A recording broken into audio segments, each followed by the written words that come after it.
Magandang araw mga kabugtaw. Eto na naman po tayo, may banggaan na naman. Isang bangga me na naman. No? Nung madaling araw, mga alas 3 ng madaling araw nung August 19, yung BRP Bagakay, yung MRRV Mike Romeo Victor 4410, binangga yung Coast Guard vessel 21551 diyan sa may karagatan ng Skoda Shoal. At nung araw din yun, kinaumagahan din yun, napakabilis ng US Ambassador to the Philippines na magkondina sa China at sinasabing nang bubuli daw yung China sa Pilipinas. Kung napanood yung video, ipopost ko yung video sa comment kasi medyo walang capacity itong PC ko para mag-live at saka interact, no? Mag-post mga video, mag-share ng mga image. uh, kung napanood niyo yung video, no? Klarong-klaro na yung Coast Guard vessel yung bumangga sa Chinese Coast Guard. In fact, uh, si Taliela, no? Kaagad kinunggi na yung incident na yung ang pinalabas na niya na yung Skoda Shoal daw ay nasa 200 nautical miles EEC ng Pilipinas. Ngayon, tatlong bagay. Una, kahit sa 200 nautical miles, pagpalagay natin, no? Kahit nasa EEC ng Pilipinas yon, there's such a thing as right of innocent passage. Kahit magtambling-tambling mga inchik dyan, wala kayong magawa dyan kasi they have the right of innocent passage. No? Kahit EEC mo yan. Pangalawa, um, hindi natin EEC yun kasi hindi natin alam kung saan yung EEC natin kasi hindi nga napasurvey. Kung sabi ko noon, ang proseso dyan sa ayon sa UNCLOS, pa-survey mo, trabaho ng NAMRIA yan, National Mapping Resource and Information Authority, na ipasurvey yung EEC. Matagal yan. Yung Japan nga, it took them more than 20 years. Ang Benham Rice, survey pa lang 8 years plus processing. Mga 4 years. It was 12 years in the making. Pagkatapos ng survey, i-submit mo yung technical data sa Office of Maritime Affairs sa United Nations. Doon, medyo madugo yan doon. Kung okay na doon, saka lang yan i-elevate sa UN main body, saka lang i-define ng UN yung EEC natin, Exclusive Economic Zone. Hindi nga tayo nagpa-survey. Pangatlo, sa arbitral ko no, na petition nila noon, hindi kasama yung iskudasyon. At saka yung iskudasyon niya, kinlaim ng Vietnam yan, saka China. And they hold sovereignty there. No? Kung sino man yung matatag na mag-claim dyan sa iskudasyon. Ang pinapalabas ni Tariela, na para bagang walang karapatan yung Chinese Coast Guard kasi atin daw yan. Yung typical na atin to, 200 not exclusive economic zone daw. Ano ngayon kung iisip kung exclusive yan, may right of innocent passage, saka hindi natin alam saan yung iisip natin eh. Kaya lang yung usual drama ni Tariela, yung atin to narrative nila, na dapat hindi wala yung insik doon. Ngayon, kung napanood niyo yung video, no, diretso yung Chinese vessel, ang Philippine Coast Guard na sa kaliwa. May ruling yan sa International Regulation for Preventing Collisions at Sea or COLREGS, no? Na yung sa left dapat mag-give way. Wala, talagang kitang-kita, binangga talaga.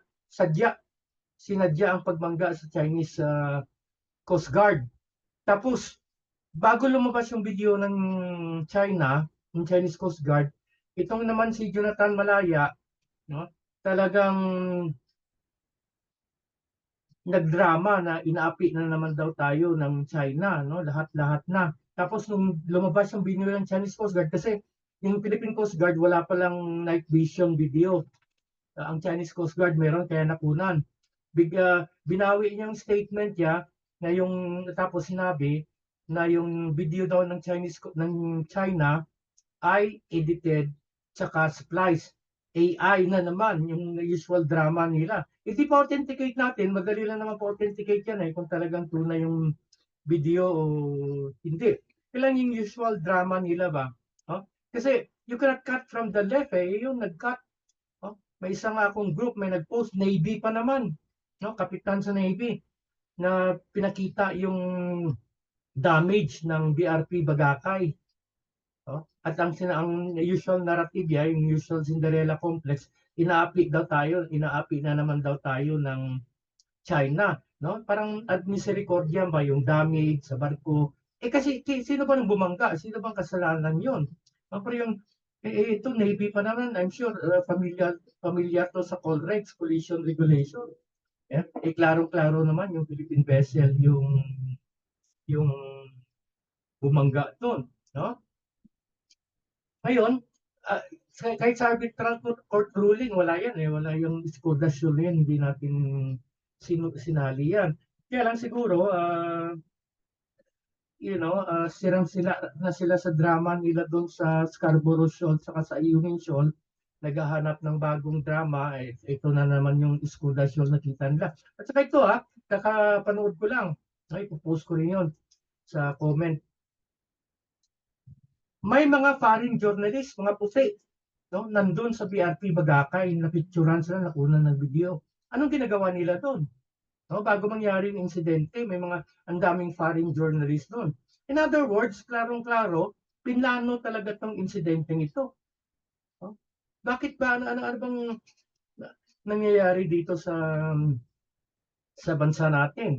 At ito pa si Tariela, sinabi yung tatlo pala yun, yung tatlong Coast Guard vessel was just on their way to Patag and Lawak Island for a resupply mission sa mga Marines doon. Kukunti yung mga Marines doon, tatlong barko yung pupunta doon para resupply. Akala siguro ng mga tanga, mga Pilipino na basta-basta lang maniniwala sa kanya. Although maraming niniwala, yung statement ng ambasador, yung kay Malaya, at yung usual narrative ni Tayela na atin to, hindi dapat ang China doon. At ang usual na narrative na bullying at inaapi ang Pilipinas. Marami na kumakagat dyan na Pilipino kasi sabi ko nga, may Cinderella complex yung Pilipino. Kaya tingnan natin sa malawak na pangkalahatan, itong mga nangyayari sa Pilipinas. Bakit sinadya ito? Bakit pa tayo nagpo-provoke Tama nga siguro mga lumalabas na mga articles sa mga reasonable social media reporting na gagawing Ukraine ng Asia ang Pilipinas. Parang the same pattern sa Europe, ang pagpo-provoke ng Ukraine sa Russia, tapos sabi ng Amerikano, ironclad commitment, the same drama. Tapos yung nagkaputukan na, nawala yung mga Amerikano, yung ginawa lang nila, nagbenta ng armas, negosyo na naman ng gera. Ganon din mangyayari sa Pilipinas. Itong mga tao to, sina Carpio, sina Tariela, sina Anyo, minsan nagtataka ako, actually hindi naman, parang nagtataka na nagagalit, na natutuwa na bakit ba nila sinasalang yung bansa natin sa digmaan? Well, apat na bagay lang naman yan. Ito rin yung formula pag-recruit ng mga CIA, yung tinatawag nilang MICE, M-I-C-E. Either money, ideology, compromise, tulad ng blackmail, compromise, then ego. Ego lang na importante sila. They're cooperating with Uncle Sam. Si Tariela, may rumor na nakatanggap daw ng $4 million sa mga Amerikano. Parang talent fee niya sa mga acting niya. Kawawa ng mga Pilipinas dito. Maraming nagsasabi baka itong September na kasi si Jens Stoltenberg ng NATO in-announce na niya na baka tirahin ang Russia by September. Damay-damay na yan. China will come to the aid of Russia. And of course, China will also strike the allies of US and NATO dito sa Asia. Saan ba mas maraming personnel ngayon ng US? Saka may mga hindi natin alam, may mga nuclear weapon pa siguro ilabag sa constitution natin. Kundi dito sa Pilipinas kasi dahil in-expand pa yung EDCA basis. No? So damay-damay na talaga. No? At itong mga taong to, ginagamit ang kapangyarihan, no? Para isuppress yung ibang perspektibo.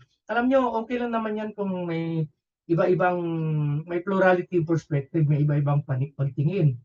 Ang problema, in fact, that's healthy for democracy. Ang problema lang, if one sector hegemonizes o sinusolo lang nila ang perspective at sinusuppress yung ibang perspective.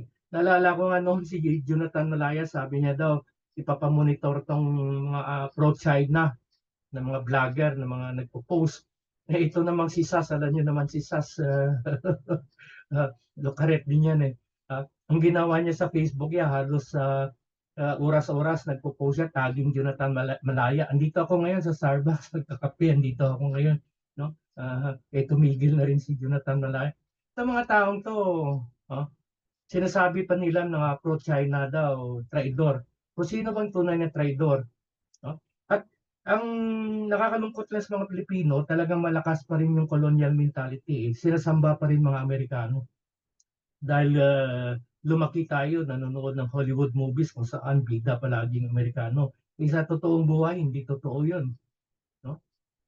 Sa totoong buhay, kinolonize tayo ng Amerika, hinakot yung mga yaman natin, pinagpapatay yung mga babae, lalaki, bata natin, kaya tayo hindi nakapag-industrialize dahil din sa mga Amerikano. No? Napakasama talaga itong Estados Unidos na ito. Hindi naman lahat ng Amerikano na masama. Marami rin Amerikano galit sa gobyerno nila. No? Tulad ni na Scott Ritter, former Marine Intelligence Officer. Napanood ko recently sa Facebook yung bahay ni Scott Ritter, na-raid daw ng FBI. No? Ito yung sinasabi ko na pag hindi ka nagsasang-ayon sa narrative nila, gagamitin nila, they will use the instrumentalities of the state, no, to suppress your perspective. When man fails to rationalize, man resorts to violence. No? So, kaya may mga rebelde eh. Kailangan rebelde natin dito sa Pilipinas, ginagatungan din, sinusuportahan din ng Amerikano to make our country a banana republic. Pero it's a fact, maraming Pilipino sinasamba ang Estados Unidos, mga Amerikano, colonial mentality. Kaya lang, basta stateside, matibay. Yung BRP Bagakay, ano yan, made in Japan. Yung Chinese Coast Guard, made in China, pero laki na ang damage ng BRP Bagakay. In other words, mas matibay pala yung made in China kaysa sa made in Japan. No? Kasi dito, pag sinabing made in China, marupok. Yung mga made in China na yun, hindi naman sa mainland yan, Taiwan yun. No? Dahil sa leapfrogging effect nila, nangopya sila. Kaya marupok. Pero ganyan ang katotohanan. May mga tao sa gobyerno natin, matataas ang posisyon, ginagamit ang posisyon nila to suppress other perspective. Gusto nila ang narrative lang nila, ang mangibabaw. May nagsabi nga sa akin, salita rin daw ako ng salita, pero wala akong security clearance para malaman kung ano talagang ito. Alam ko yung sinasabi nyo, no? Yung intel report na gawa-gawa rin ng mga Amerikano na i-invade ng China ang Pilipinas. No? Gawa-gawa ng Amerikano yan. No? At saka may mga access na ako sa mga ilang security and national advisor, kaibigan ko, yung isa naging consultant pa ako. Kaya mataas din yung access ko dyan sa mga intelligence report na yan. No? Itong intelligence report na sinasabi nila na fabricated ng Kano, naniniwala naman sila, no? Pinapalabas masama ang China. No? Kahit sa kasaysayan, we have no history of war with China. At kung titingnan mo yung trend, yung China is progress, progress, progress, business, business, business. Amerikano naman yung idol nyo, war, war, war, gera, gera, gera, negosyo sa armas, negosyo sa armas. Sino paniniwalaan mo kung ginagamit mo yung utak mo? Yung iba, hindi na makapag rason. No? So ad hominem na lang ang tira. Name calling, ganun talaga. No? When reason fails, no? When the lies fail, they result to name calling. Kaya good luck na lang sa Pilipinas. Sana nangyayaring ito. No? Anyway, history will be our judge kung sino yung tama sa atin, sino yung mali sa atin.